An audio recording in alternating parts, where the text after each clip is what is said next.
Okay, good afternoon, everyone. Let's get started. So first, reminder, we're gonna need your decision about a project. So please tell us your choice, and if you are not sure, still not sure, and you need talk, you need discussion, please feel free to stop by the office hour. You can stop by my office hour, or you can talk to our TA. They can give good advice as well. Okay. And also, I would suggest you to start doing homework 1. If you haven't done that, please start doing that. It will take some time. It's not wise to do it like at last day. You might feel too stressed. Okay. Okay.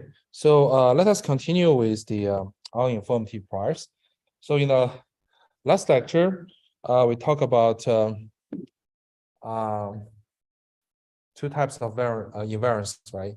Like shift invariance and skew invariance, right? So that gives us some kind of hint that, okay, if you want to create an uninformative prior, that doesn't mean that you can just use a uniform prior. Uniform prior has many keywords, right? For example, uniform prior is not invariant to all kinds of translations, right? If your likelihood satisfies some kind of like invariance, for example, it is a shift invariance, then you want your prior to have some kind of similar properties so that it won't deviate from the likelihood too much. So you can imagine that, okay, if you have a prior which is drastically different from the data likelihood, then we will compute the posterior distribution. It is essentially a convert between the prior and the likelihood, right? So then the posterior will be largely affected by the prior, right? And so the idea will be, okay, let us construct a prior to be consistent to the likelihood as much as possible. Then in their integration, like prior and likelihood, when they are integrated to compute the posterior, there won't be too much conflicts between the 2 terms, so that we can let the data takes the most effect and reflect the most in the posterior. So that's the idea. So we talk about the 2 types of invariance properties, like shift invariance and the skew invariance. And we talk about, okay, if we want our prior to also have these 2 properties, how should we construct prior, right? Then we come to the problem, right? Those are just 2 special types of translations. What if we want our prior to be invariant to arbitrary translation invariance, right? For example, if I got some uninformative prior over theta, right? If I multiply theta by some constant, or take square of theta, or take square root of theta, or take logarithm of theta, does the prior, we know that from the random variable transformation we can get the prior over the transformed theta, right? So we don't want the transformed theta will have a different prior. We want them to have the same prior. So this seems a kind of amazing property, right? But do we have such kind of prior? The answer is yes. This is so-called Jeffreys prior, right? The Jeffreys prior is defined as here, right? So here, let us just talk about the case where your random variable theta is just a number, it's just scalar, it's not vector. So the Jeffreys prior is defined as proportional to the square root of the absolute value of this facial information. And facial information is a concept in statistics. So you have taken a statistical class before. You might have seen them before, right? It doesn't matter if you never heard of them. So, so the facial information is computed as the negative expectation of the 2nd order derivative of the log likelihood. So this log likelihood essentially is a function of random variable x, right? So x essentially is random variable, so you take 2nd order derivative is still a function of x. So you take the expectation of this function random variable. That's reasonable. Right? And with respect to the distribution of the random variable x given theta. And then, and then we use a concrete example to showcase how we get to the Jeffreys prior. Like we use the Bernoulli's likelihood, a binomial likelihood. Like, I'm gonna skip those derivation. It turns out that the Jeffreys prior for the parameter of the binomial likelihood. So the parameter for the binomial likelihood is just the probability, which is between 0 and 1. So binomial means that I do independent n Bernoulli experiments, right? Each Bernoulli experiment is just the toss of coin, right? So the probability theta determines how much chance you see a heads up, right? So we can construct a Jeffreys prior over this probability theta, which turns out to be a beta prior with parameters half and half. Right? To explain how this Jeffreys prior works, right? We explain. Right?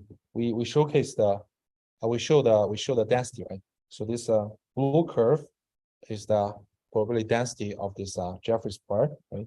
So beta half, right? So this red curve is actually the uniform distribution. Of course, it can also be represented by the beta distribution with parameters 1 and 1, right? So at the first sight, it might be a little bit weird. That looks like because the uniform distribution, it doesn't express any preferences over the theta values, right? So all the theta values take the same density. So it looks like it's more reasonable, but we did some kind of analysis, right?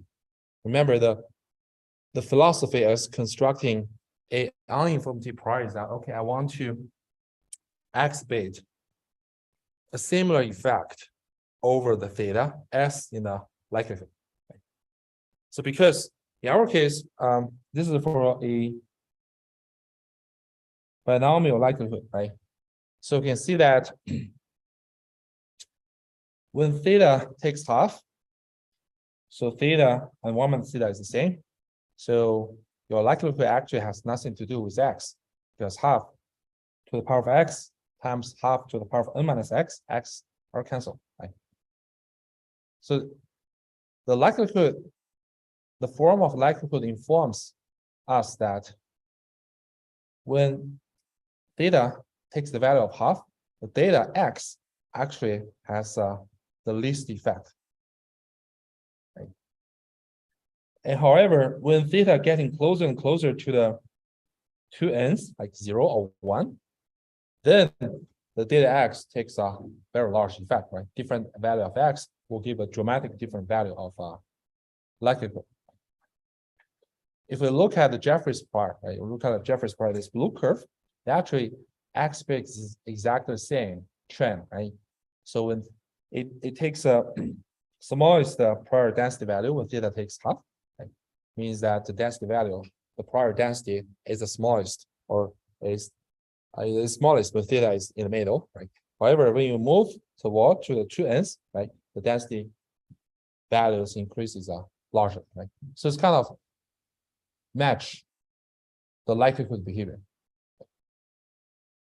So this explains our philosophy. We want our prior to be consistent with the likelihood's behavior, so that during the posterior computation, the prior won't fiercely conflict with the likelihood. So then you can imagine the posterior will contain most of the data information, right? Or in other words, the data information or data or data itself can be freely and sufficiently expressed in the posterior, rather than be broken or bothered by the part. Does it make sense? Yeah, we spent a few minutes to explain this idea. Is just to give you the sense like how like people in objective Bayesian think about constructing the construction of uninformed part.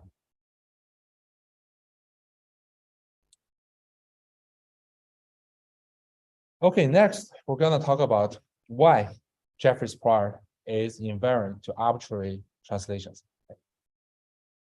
So by the way, before we proceed, any question? Everyone is comfortable? Sorry, I didn't wear my glass today, so I saw everyone's face is kind of blurred, awake, so I cannot read your face. Just let me know if you're any unclear or uncomfortable. Okay, so at the end of the last lecture, we talked about if you got a transformation of theta c through this function h, like here we assume h is continuous, right? So we got a transform variable phi, right? We want to show that phi also follows the Jeffreys prior. So mean that we know that we have already assigned the prior a Jeffreys prior over theta, which is proportional to the facial information of theta square root, right? And now, if we define our transform variable phi to be a function of theta in terms of h, right? And of course, according to the distribution of pi theta, we can derive the distribution of phi, right? And we can show that this guy also follows the Jeffreys prior. So how can we see this point, right? Let us first derive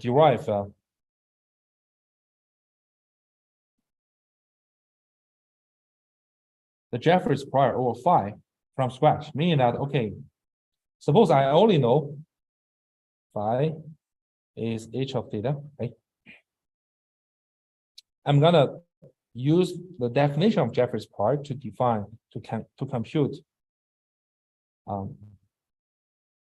the Jeffreys prior over phi. Then we're gonna use variable transformation to show that from theta to derive the distribution of phi will also have the same form. Then we show that any transformation of any transformation will lead to the same Jeffreys prior. Does it make sense? Any question? Okay. Let me emphasize again. I'm gonna show that first I know phi equals to h of theta. Now I'm gonna construct. Suppose I'm assigning a Jeffreys prior over phi. Okay, I'm gonna derive that. I'm gonna derive a form of the Jeffreys prior over phi. Okay. That's how we get to the phi's how we obtain Jeffreys prior phi from the definition. Okay. On the other hand, I'm gonna start with the assumption that theta follows the Jeffreys prior and use variable transformation to derive the prior distribution over phi, which we'll see later will be exactly the same as the Jeffreys prior defined on phi.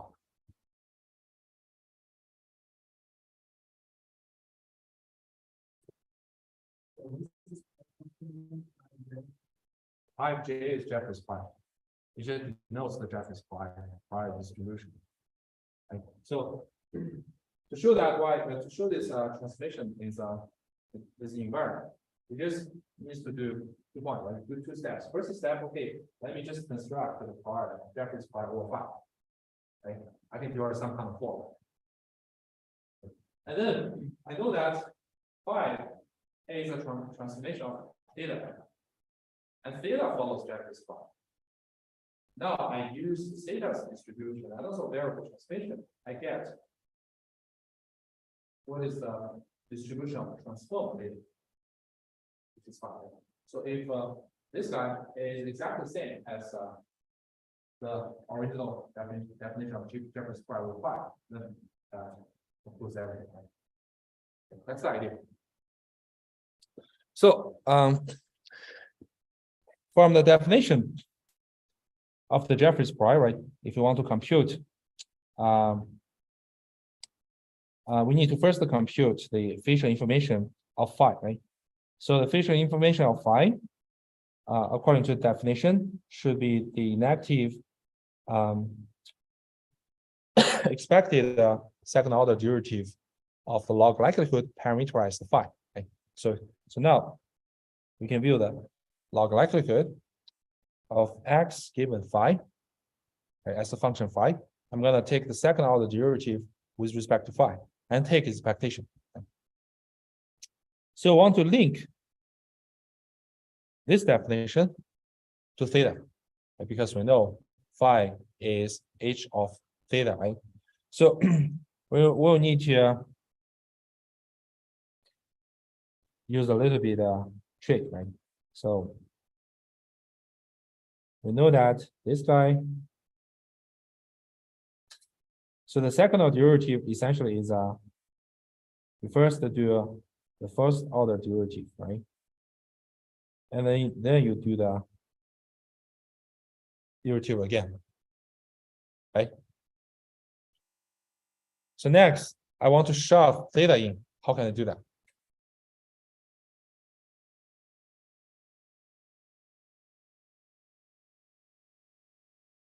Any thought?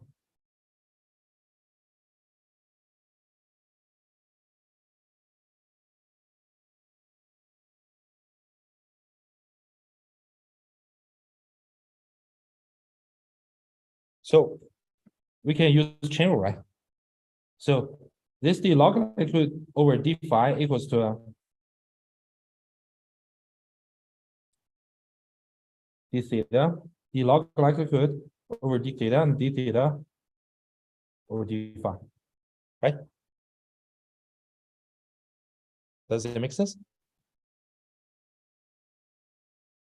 And then, you know, this is the actual product, right?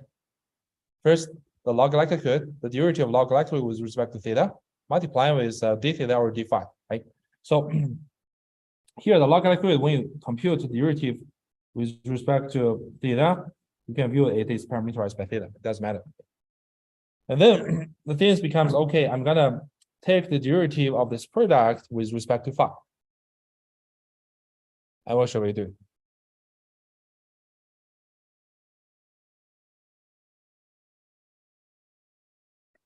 We just use the rule of the derivative, right? So something like a times b prime equals a prime times b plus a b prime, right? Just this rule. So if we first take a look at this guy, right? So you're gonna have d log p x given theta over d theta,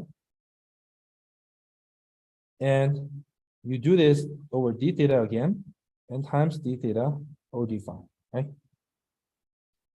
That's the outer level, right? You want to take the derivative of this guy with respect to phi, right? Again, we can first take a derivative with respect to theta and times d theta over d phi.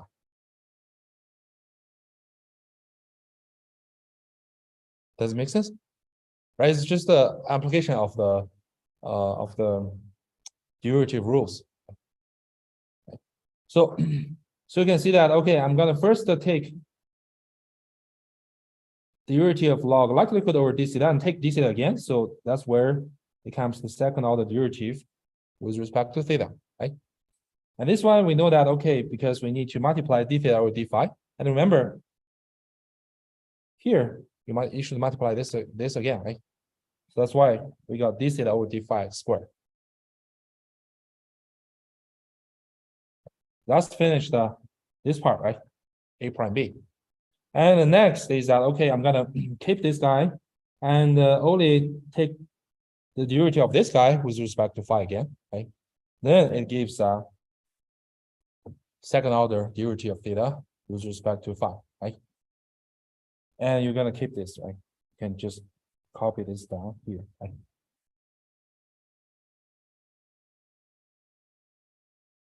Does it make sense? Or at least the seemingly makes sense. Right? I mean, you're not required to catch every specific step. I just want to give you the idea, right? And you can verify it manually after class. It's relatively easy, right?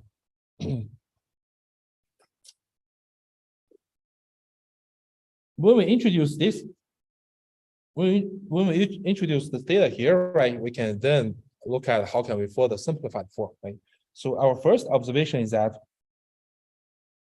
if you look at the second term, right, the second term, when we take expectation with respect to x, so this guy is actually constant to x, right? Because it's a state and phi, right? And the expectation is taken with respect to distribution of x, right? So this guy is taken out, right? So this essentially is a negative. I mean, look at the second term in expectation.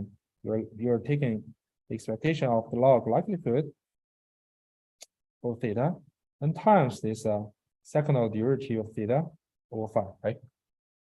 And the next observation is that this guy is simply 0. How can I say this? So I hope this is a very nice result. And actually, this trick is not only used here; it's used in many machine learning papers. Okay? So how can I derive this? So first, we know that Px given theta is a valid distribution, right? So that means their integral is simply 1, and usually is from -infinity to positive infinity. But anyway, the lower limit, upper limit for this integral is just constant, right? So now, if you take a derivative over this integral, you know, because this is just 1, right? You take the derivative over this integral is simply 0. And usually we can switch the integral and derivative, right? As long as your lower limit, upper limit has nothing to do with the variables you're going to take the gradient, right? So if you move the derivative inside the integral, right? So we're going to have this guy, right? We're going to have a derivative of the probability density of x given theta over d theta. Right? And then we multiply a constant 1. This constant 1 is just a fraction between p of x given theta and p of x given theta. So why should we introduce a fraction? Because soon we found that it gives us a very nice insight. So if we look at these terms all together, right? So this one are inside this square bracket, right? And outside is p of x given theta, which is here, is numerator, right? So this guy essentially is the derivative of the log likelihood over theta, right? If you just apply the chain rule, right? If you take the derivative of log of something, right? You first take the inverse of something in the inside log and take the derivative and then apply the chain rule, right? So it is exactly this, right? So now, if we look at the whole integral here, what can we observe?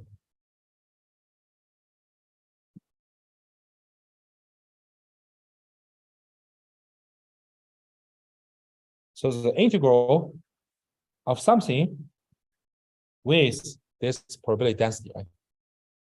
So what does it mean? What does it mean? It's an expectation, right? I heard that. It's an expectation. Essentially, it's an expectation of this derivative of the log likelihood with respect to theta. This is a very useful trick, especially whenever you want to move the derivative inside the integral. People always try to find out the structure like this. So you can rule it as equivalently the derivative of a log of that function with respect to the variables you want to take the gradient.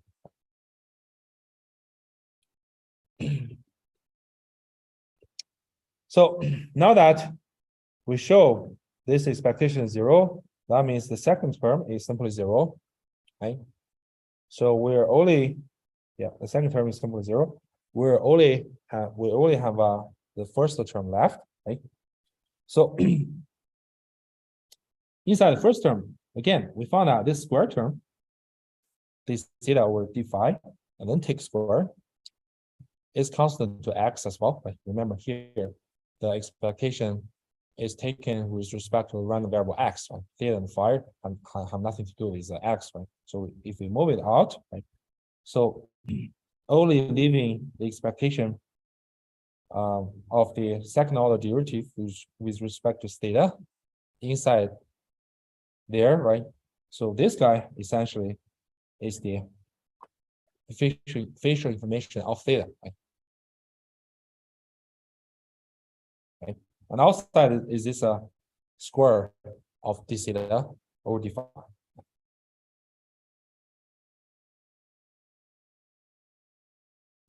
That's the relationship between the facial information of phi and facial information of theta.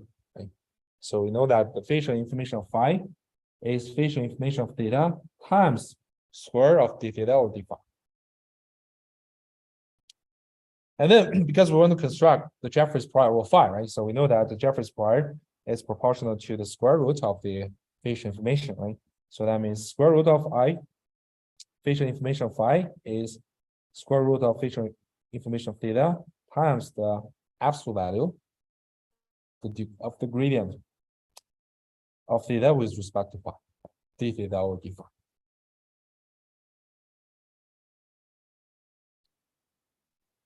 So now we can get our result, right? So if we directly construct the Jeffreys prior over phi, we know that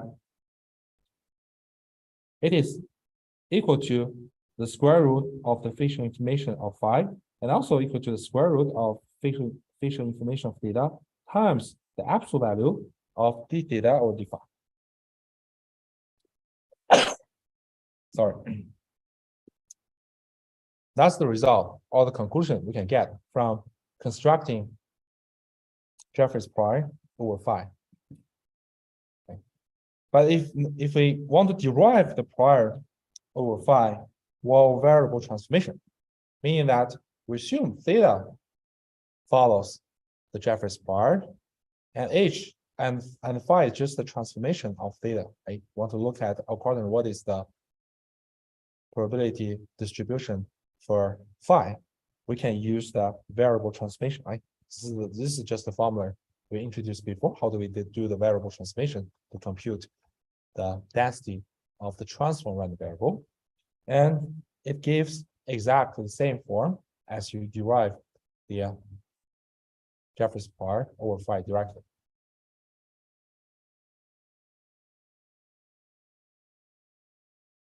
So now they're the same. Now we can conclude that actual Jeffreys prior is invariant to arbitrary translation. Does it make sense? Any question?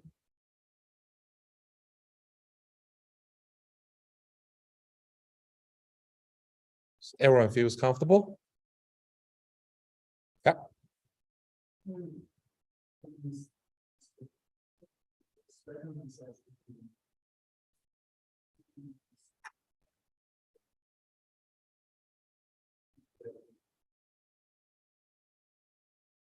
You mean here?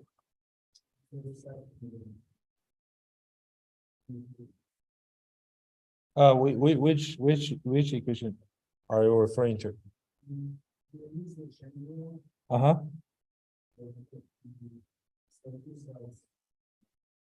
Oh, you mean how do you arrive these steps?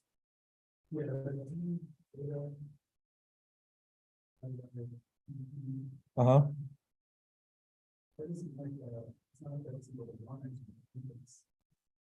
You mean here?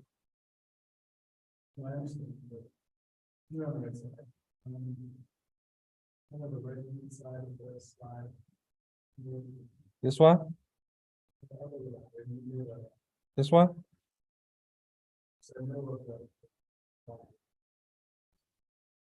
So how do we get this from here to here? Oh, okay. So again, this is just to apply the chain rule.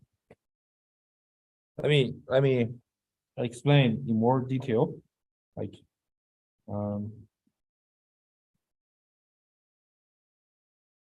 so from the definition, what's this? Right? It is d over d phi, right? So in the inner level, you should take the gradient of log likelihood over d phi. Do you agree with this? Right? So this guy, we can write it as sorry.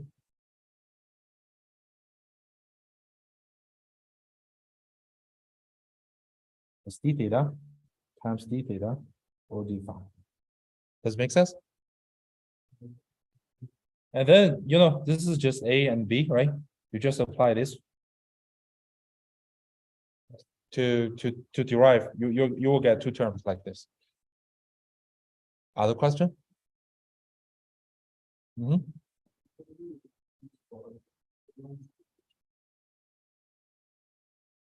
Yeah, of course.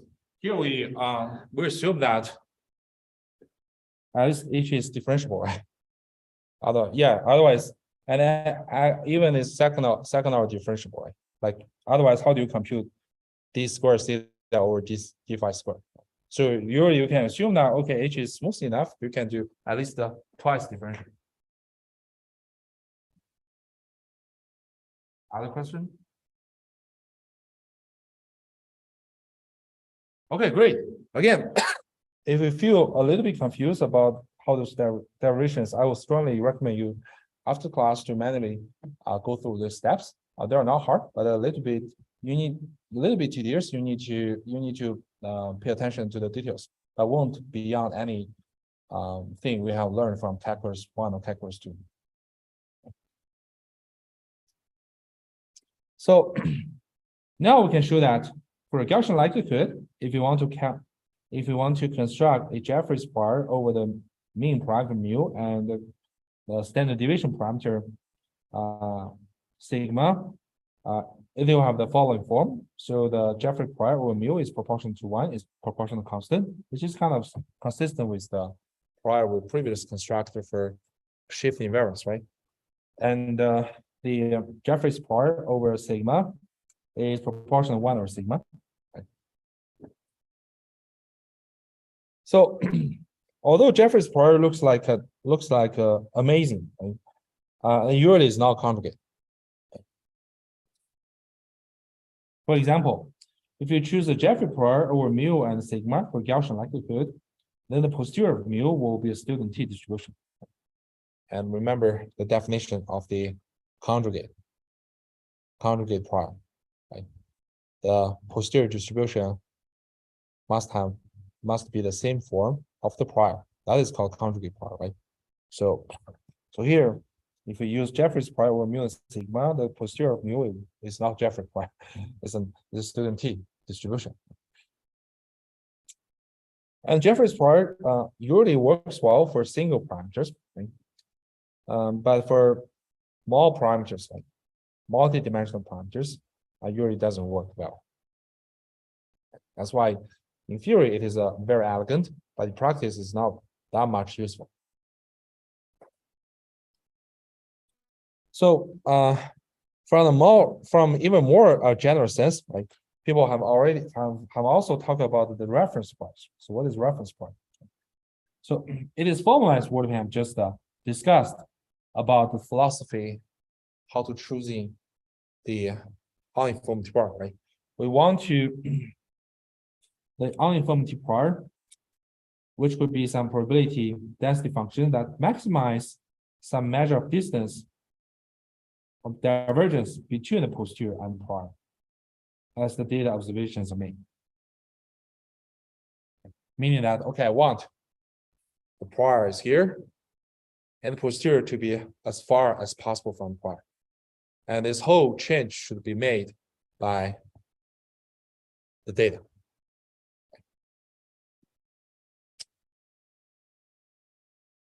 And to calculate or to optimize such a reference prior, of course, you need some distance metric, right?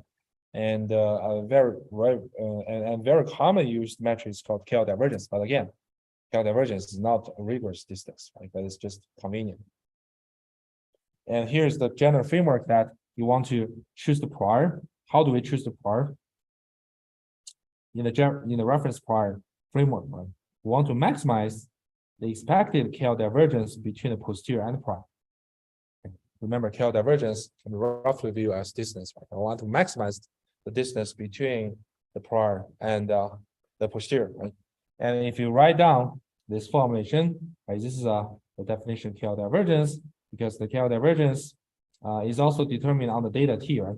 This is data.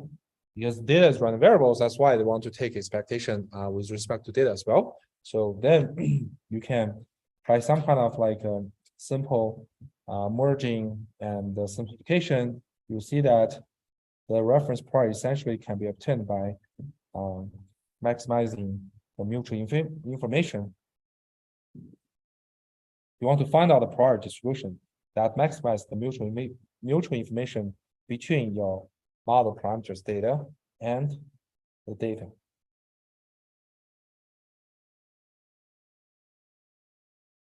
It's like, okay, this is my prior, right? This is my data. Data, remember, data is a random variable. Data is random variable. If I want to choose a good reference prior, right? I like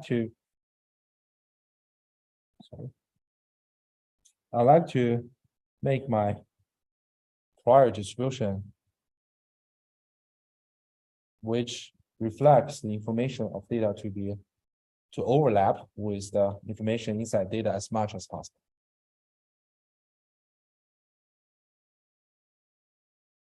Okay. So now I have briefly covered the uninformed prior. And next, we're going to talk about a very important concept called exchangeability. And the supporting theorem is called definitive theorem. It's very, very well-known theorem in the Bayesian model. So let us first review the difference of modeling philosophy for Bayesian and frequentist. Right?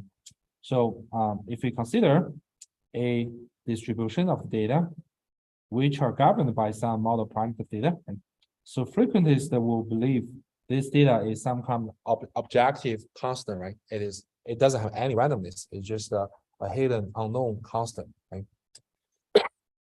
Then the goal is to estimate the value of theta from a set of RAD examples, say x1 and xn, right? And your estimate is essentially a random variable. I want my random variable to be to have a large chance to be close to the ground truth value of theta. Right? That is the frequentist point of view. Right? But for the Bayesian point of view, we also believe theta. We believe theta is also some random variable, but some latent random variable which is not observed. Right? And the whole procedure will be, okay, we're going to first sample theta from some prior distribution P of theta. Then given theta, we sample the observations x1 to xn. That's how the Bayesian modeling or Bayesian method will theta. Okay?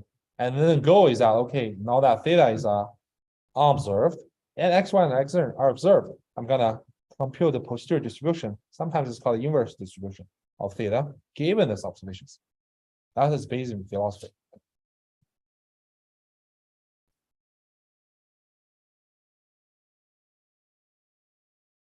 So now there's an interesting question. Right? So far we have discussed the discrepancy between Bayesian guys and frequentist people. Right? Looks like it's just the modeling philosophy. This is how you view your model parameters. Right? You can view it as hidden constant, or you can view it as some random variable. Right? It looks like there's no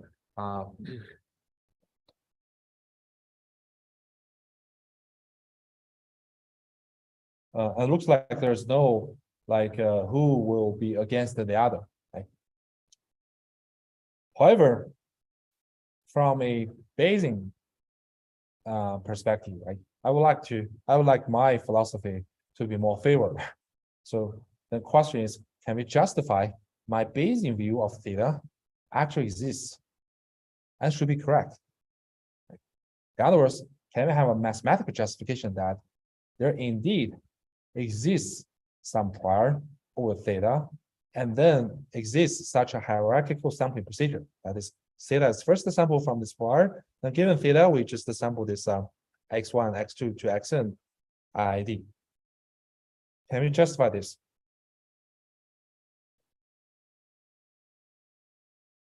The answer is yes.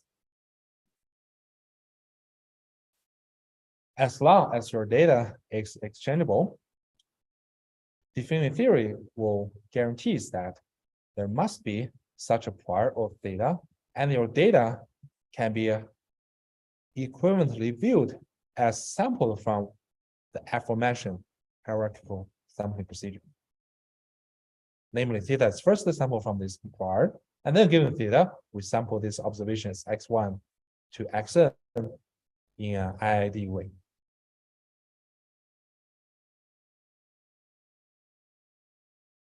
Is everyone on the same page? Okay. Is everyone clear about what we have just discussed? Okay, so then let us talk about what is exchangeability, right? And why exchangeability is so useful and important for Bayesian model, right? So we know that in many statistical analysis, right, we're assuming the observations x1 to xn are IID, meaning that they're identically independently distributed, right? So then we can write down their joint probability x1 equals to the observation x1 to x bign equals to this observation xn as the product of the marginal probability of each individual likelihood, right? This assumption for sure is convenient, but it's too restricted, right? So in real world applications, in many cases where your observations are actually not IID. For example, the temperature across 1 week, like today's temperature, tomorrow's temperature, and Wednesday's temperature, and so on. You can now see those temperature values are independent to each other, right? Because the weather, they're controlled by the atmosphere, right? And the atmosphere environment is evolving along with time, right?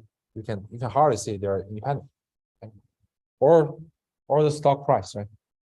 You can now see the stock price today has nothing to do with the stock price tomorrow, and has nothing to do with the stock price the day after tomorrow. And there are many other cases where we cannot simply assume those observations or random variables of interest are IID, right? And then if we cannot use IID assumption, what kind of assumption shall we use to model those observations, this data, or those random variables? A much weaker assumption, but still also very convenient, is called exchangeability. So what's the meaning of exchangeability? So let's start with a finite exchangeability. So given n random variables and arbitrary permutation, meaning that 1, 2, 3, 4 might be permutated by 2, 4, 1, 3. Right? Arbitrary permutation. We call these n random variables x1 to xn are exchangeable if their distribution is invariant to arbitrary permutation. So what does it mean? It means that if you look at the joint density, probability density, for x1 to xn takes the value from x1 to small x1 to x bign, right? It will be the same as if you random permute the values from x1 to xn, and then assign them to big X1, big X2 to big Xn. This density doesn't change. Then we say these n random variables are exchangeable. To give a concrete example, suppose we will have 3 random variables, x1 to x3, right? So if x1, x2, x3 are exchangeable, it means that the joint probability that x1 is 1, x2 is 2, x3 is 3 is the same as joint probability of x1 takes 2, x2 takes 3, x3 takes 1 is the same as joint probability that x1 takes 3, x2 takes 1, x3 takes 2, and so on. So basically, you can arbitrarily permute the possible values the 3 random variables can take. It doesn't change the joint probability. Does this make sense? This is a definition, right? And in math literature, they're often written as they put D on top of this equation, means that they're exchangeable, they're invariant in terms of distribution. And then we can extend the concept of a finite exchangeability to infinite exchangeability. So in the general case, suppose we're dealing with an infinite sequence of random variables, x1 to x2 to x3, x4, and so on to x infinity. So we say this infinite sequence of random variables is exchangeable if for any first subsequence of this random variable, first n subsequence of these random variables, they are exchangeable. Say, if I can choose n equals to 1, of course, x1 itself is exchangeable, right? If it takes n equals to 2, then x1, x2 are exchangeable. If take n equals to 3, x1, x2, x3 are exchangeable. If we take n equals to 1 million, then x1 to x1 million is exchangeable, and so on. So that means if you choose arbitrary finite n, then the first n random variables in this sequence are exchangeable. Then we conclude that the whole infinite sequence of random variables are exchangeable.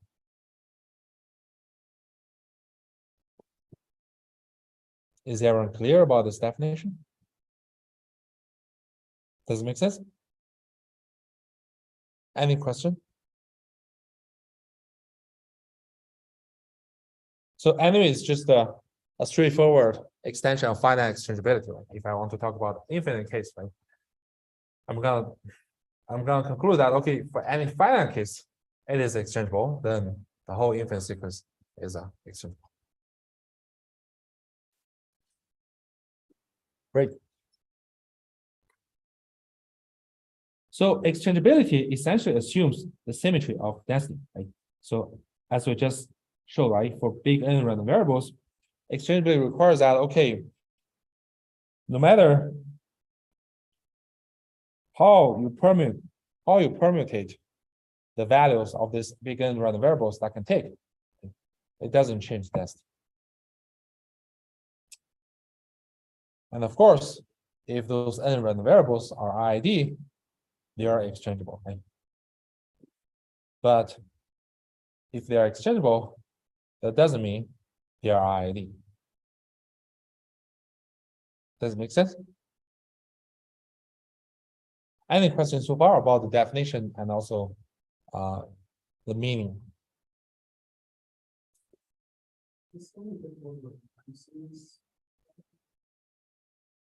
It's not necessary to be a time series data. As long as you can, we see it's a sequence, right? So it means as long as you can index a set of random variables with integers, you can apply the concept exchangeability. It is not necessary to be like x1, x2, x3, x4 must be time steps. Of course, there are many applications that could be in the time-related applications, time-frame applications, I'm sure, but it's not restricted in that domain. Any other question? Okay, perfect. So next, we're gonna use a concrete example to show why IID and exchangeability are not equivalent. Right? So we're gonna use a very simple probabilistic model, which is called Paul's urn. Right? So in this urn, we initially assume that there are B0 blacks and W0 white balls, right? And then we're going to use the following random procedure to draw balls out of this urn, right? So I'm going to do that. Each time we draw a ball at a random from the urn and note its color. Okay? So it means that, okay, no matter how many balls are here, I use a uniform distribution to sample arbitrary ball, right? And then I know its color. If the ball is black, then my random variable xi is defined as 1. Otherwise, my random variable is defined as 0. Right? And then I just increase the count I, right? And then I'm gonna place A balls of the same color, which I just draw, right? Meaning that if I draw if I pick a black ball, right, and then I'm gonna supplement A balls into the urn, right? So I have actually A minus 1 more black balls. And similarly, if I random pick up a white ball, although I pick it up and then I immediately replenish A white balls, right? And then I move to the next iteration. I keep doing that. Right? I keep doing this. So we can show that if you look at the sequence, right? X1, X2, X3, which are indicators about whether I pick a black ball, a white ball at each step, right? And the distribution of the sequence X1, X2, X3, and so on are exchangeable, but not IID. Here we just use two examples to show their drawing probability are exactly the same. But if you look at the marginal probabilities, if you multiply them together, it won't be the same as drawing probability. So we just look at 4 draws, right? 4 draws. So we got X1, X2, X3, and X4. So look at the values of these 4 random variables taken as 1, 1, 0, 1, and 1, 0, 1, 1, right? So you can see that the values are just permutated, right? They are in the same set, but they're permutated. Right? So we want to look at what's the joint probability where in the first case, your sequence of the values for X1 to X4 are taken as 1, 1, 0, 1. And what's the joint probability? The sequence of values that your random variable is taken is 1, 0, 1, 1. So first, we look at first case, right? So first we know that X1 equals to 1, right? So what's the probability that X1 equals to 1? At the beginning, we only have B0 black balls and W0 white balls, right? So X1 equals to 1 is simply the ratio of black balls, right? So it's B0 over B0 plus W0, right? And remember, after we pick up a black ball, we immediately replenish A black balls, right? So that means the total number of balls will be B0 plus W0 plus A minus 1, right? And next, we know that X2 is 1, meaning that I picked up another black ball. So what's that probability?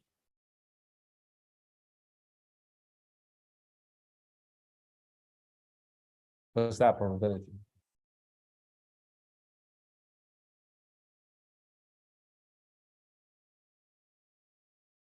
So how many black boxes do we have right now?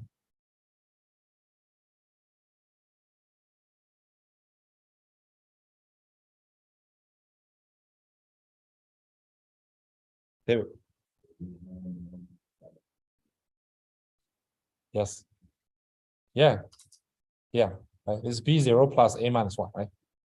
So the so the probability, sorry, the probability is still the ratio of the black box, right? But now we have a B0 plus A minus 1 black box. And total is B0 plus W0 plus A minus 1. So the probability that in the second time we choose X2, X2 is 1 is this guy, right? B0 plus A minus 1 over B0 plus W0 plus A minus 1, right? And remember, we pick up a black ball again, right?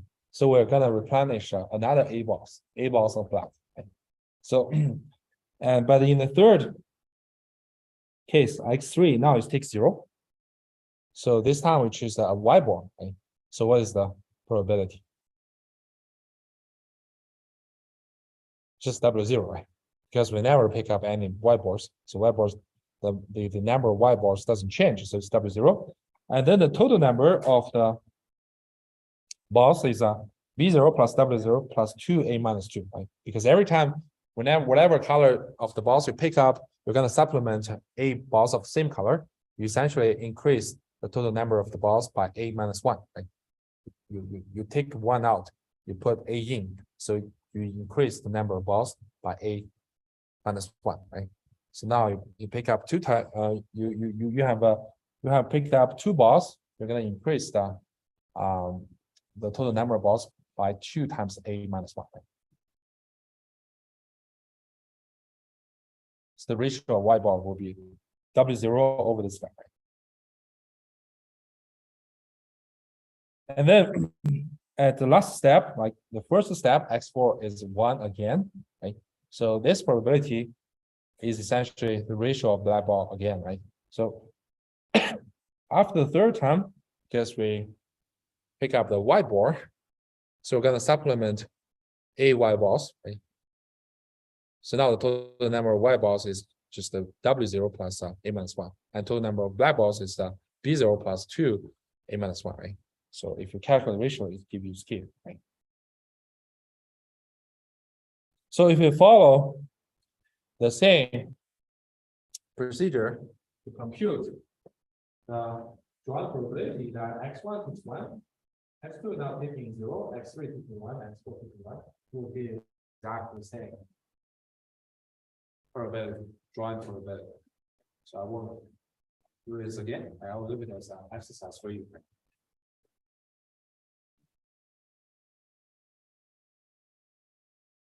So obviously from this example, you can see that, okay, no matter the order of those values, like ones or zeros. What's wrong?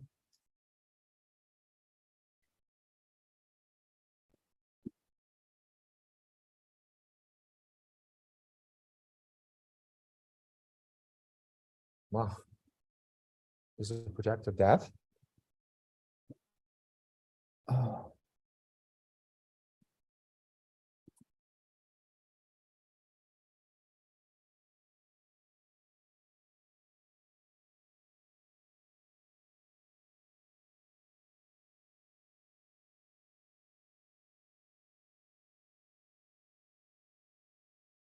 Oh, okay.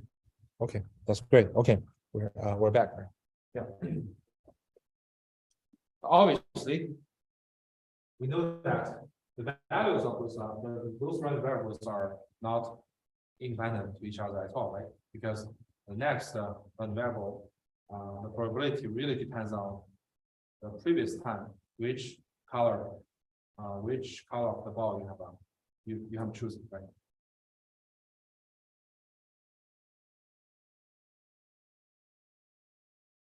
So now let us talk about definite theory. But anyway, any questions so far? Okay, great. So what is definite theory? Definite theory tells us that if you got a binary sequence of random variables, so x1, x2 to x infinity, right?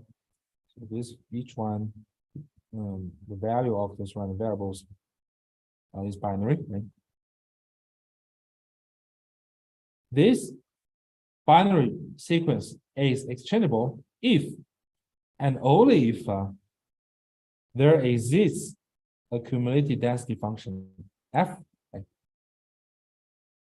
on 0 and 1, such that for any constant n, right, finite n, the joint probability of the first n variables in the sequence is written in this integration form. Right?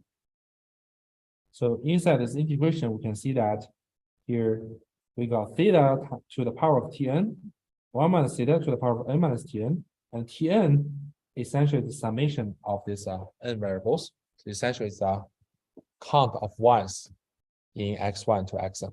Right? Remember, x1 to xn are binary, so their summation is the count of ones. Right? And then you take the derivative of this density function. Right? So remember, if you take a derivative of that, cumulative distribution function, you take the derivative of the cumulative function, essentially gives you the probability density times d theta, right?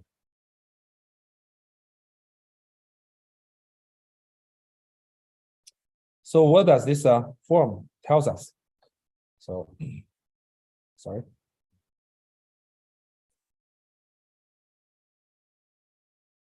So what does this guy mean? It's a Bernoulli likelihood, right? It's actually Bernoulli likelihood of x1 to xn. If you're assuming x1 to xn are ID given theta, they're just Bernoulli likelihood. Right? If you want me to write it in more explicit way, it's like theta x1 times 1 and theta x1. Oh, sorry. It should be like this, right? It's like I from 1 to n theta xi times 1 minus theta 1 minus xi, right?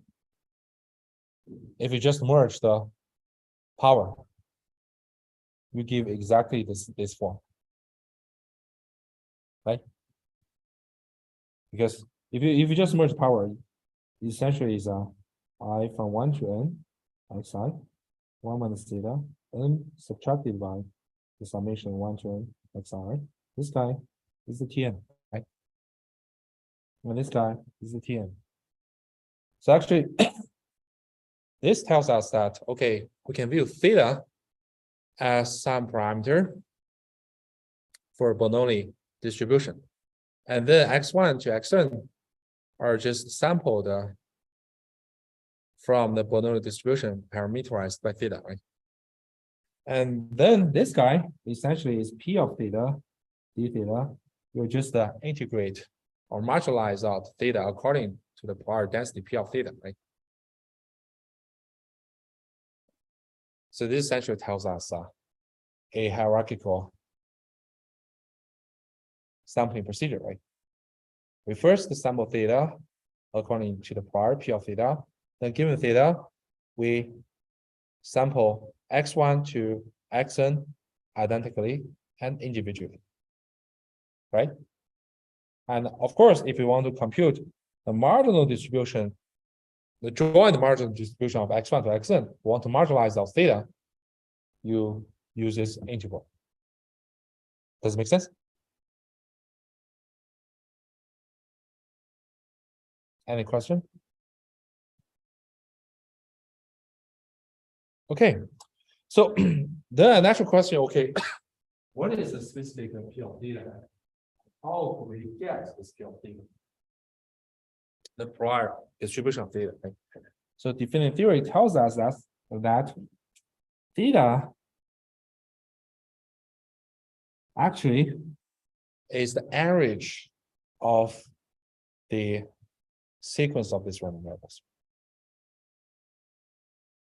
So remember, theta itself is a random variable. Theta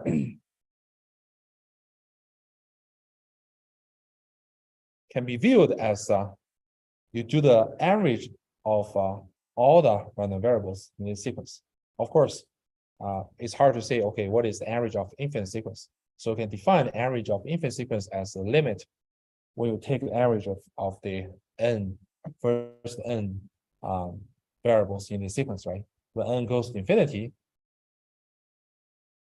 we end up with theta.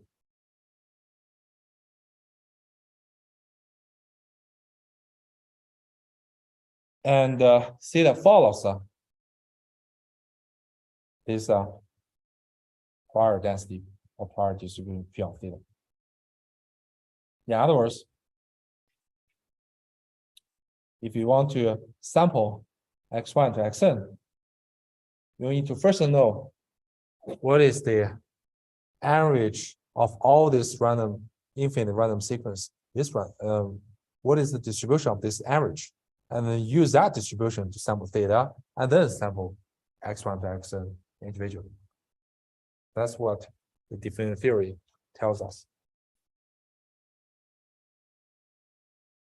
Does it make sense?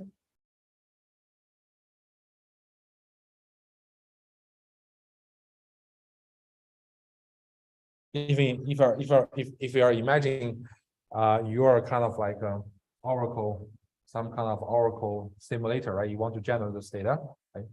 I'm gonna first construct.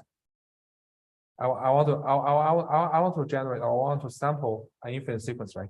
I'm gonna first define what is my distribution of the average of the sequence, right? And then given this distribution, and then I sample x1, x2, x3, x4, and so on, ID. Does it make sense?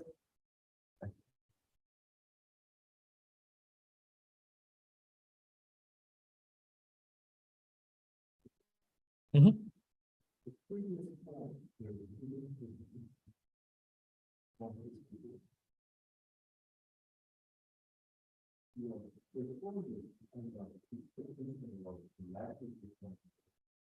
Yeah.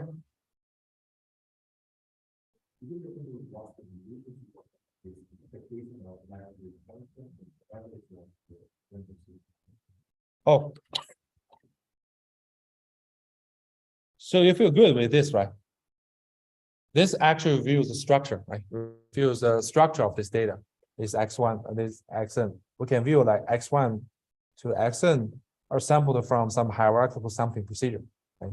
So theta, we first have some latent random variable theta sampled from P of theta, and then given theta, we sample x1 to xn in an IID fashion. Right? This is the first part of definitive theory. It tells you such kind of structure. The next part tells you what is this P of theta. It tells you that, okay, theta actually is equivalent to the average of all the random variables in this sequence. And theta follows the distribution of this average sequence.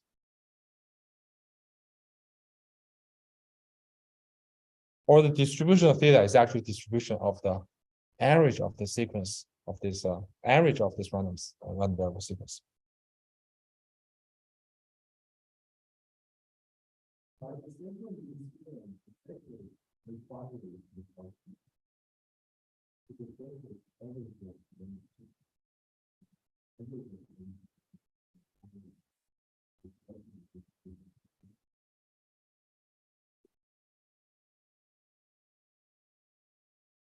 That depends how you define theta, right?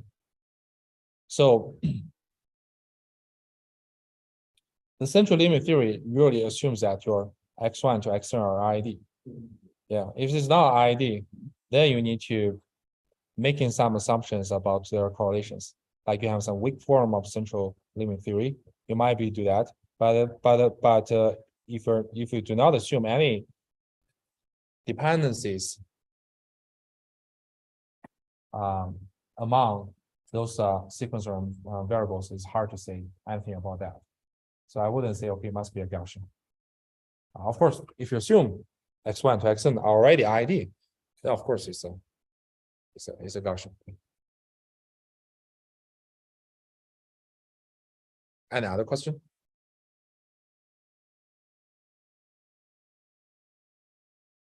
Okay. So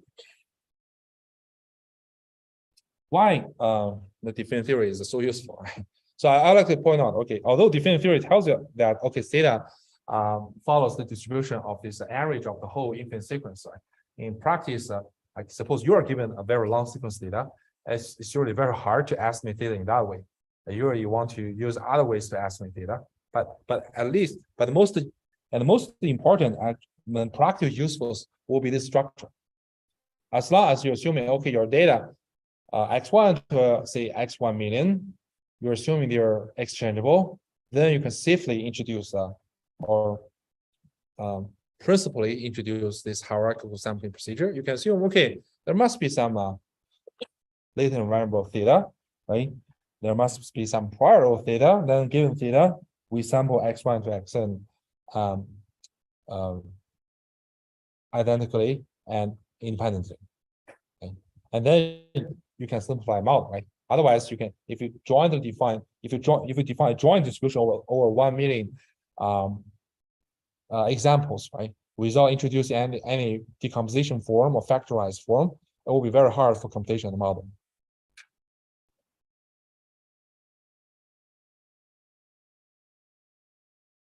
So exchangeability is very widely used assumption in Bayesian modeling. It is more flexible than the commonly used IID assumption, but also restrictive, as we mentioned, right? It still requires that, okay, on the arbitrary permutation of the values that one variable can take, the whole density doesn't change, right? But under this exchangeability assumption, there have be a variety of the practical models. For example, the latent Dirichlet aggregation model. The topic model we have mentioned before, and this mixed membership stochastic block models you can view as a network. If you want to find out communities or clusters in social networks, how can we do that? And also, how do we make the link predictions on graphs or even hypergraphs? Okay. So now we have wrap up this specific topic. So we talk about the difference in the modeling philosophy between the Bayesian and frequentist people. Okay, so what is uninformed? We talk about the definition of uninformed prior, and also the philosophy of constructing uninformed prior, which we introduced the shift invariance, skew invariance, and Jeffrey's prior, like arbitrary translation invariance. We talk about the definition of exchangeability and why exchangeability is useful. And we have also talk about the definitive theory, which can justify the Bayesian modeling philosophy. If you assume your data is exchangeable, right, then mathematically we have proved that there must be some latent random variable. Right? We shouldn't view theta as a constant. We should view theta as a random variable, and it does have some problem. David.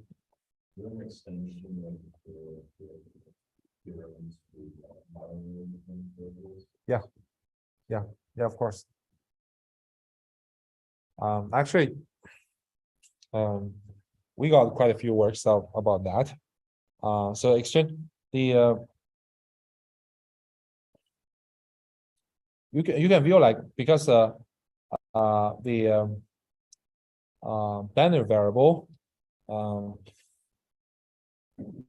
this binary variable is often linked to some real value variable or some continuous variable. So you can build up some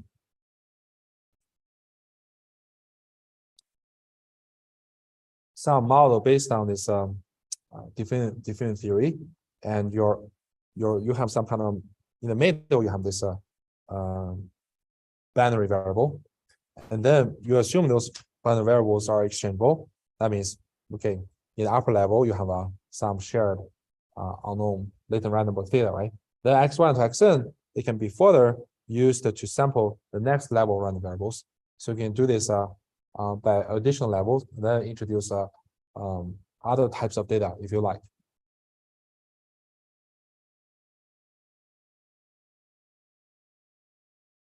Does it make sense?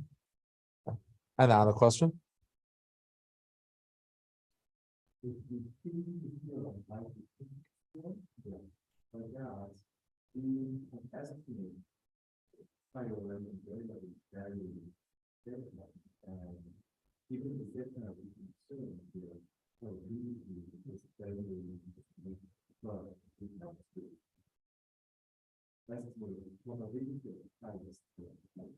Yeah, yeah.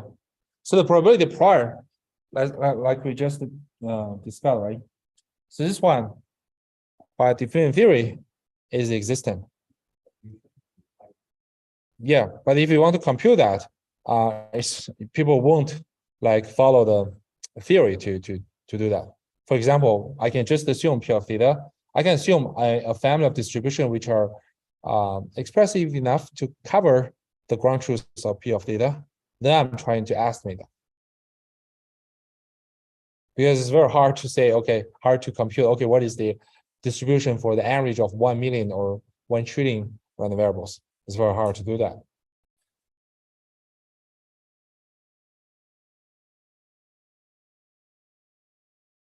Any other question?